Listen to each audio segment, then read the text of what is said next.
ഗാഗുൽത്താ മലയുടെ താഴെ ഭാഗമാണത്. അതിൻ്റെ തൊട്ട് ഇപ്പുറത്തായിട്ടാണ് യേശുവിനെ തറച്ച കുരിശ് കണ്ടെത്തിയ സ്ഥലം. ഹെലൻ രാജ്ഞിക്ക് സ്വപ്നത്തിൽ ദർശനം കിട്ടുകയും കുരിശ് ഈ ഭാഗത്തുണ്ടെന്ന് മനസ്സിലാകുകയും അങ്ങനെ യേശുവിനെ തറച്ച കുരിശ് കണ്ടെത്തുകയും ചെയ്തത് ഇവിടെയാണ്. പല കാലഘട്ടങ്ങളിലായി ഭൂകമ്പങ്ങൾ സംഭവിക്കുകയും പല സാമ്രാജ്യ ശക്തികൾ വന്നതിൻ്റെയും ഫലമായിട്ട് ഈ പ്രദേശത്തിന് ഒരുപാട് മാറ്റങ്ങൾ വന്നിട്ടുണ്ടാകാം. അതുകൊണ്ട് പല ഗവേഷണങ്ങൾക്കും കണ്ടെത്തലുകൾക്കും ശേഷമാണ് ഇതിൻ്റെ എല്ലാം സ്ഥാനം കണ്ടുപിടിച്ചത്. നമുക്ക് കുറച്ചുകൂടി താഴത്തോട്ട് ഇറങ്ങാനുണ്ട്.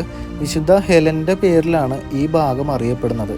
ഇതാണ് വിശുദ്ധ ഹെലൻ കുരിശ് പിടിച്ച് നിൽക്കുന്ന ഒരു സ്റ്റാച്ചു. അതിവിടെ കാണാട്ടോ. ഈ ഭാഗത്താണ് യേശുവിൻ്റെ കുരിശ് കണ്ടെത്തിയ ആ ഒരു സ്ഥലം. ദേ ആ നേരെ കാണുന്ന ഭാഗം. ഇവിടെ മുഴുവനും പാറക്കെട്ടുകളാണ് കേട്ടോ.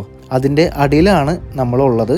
ദേ ഈ കാണുന്ന ഭാഗത്താണ് യേശുവിൻ്റെ കുരിശ് കണ്ടെത്തിയത്. അതിങ്ങനെ മാർക്ക് ചെയ്ത് വെച്ചിട്ടുണ്ട്.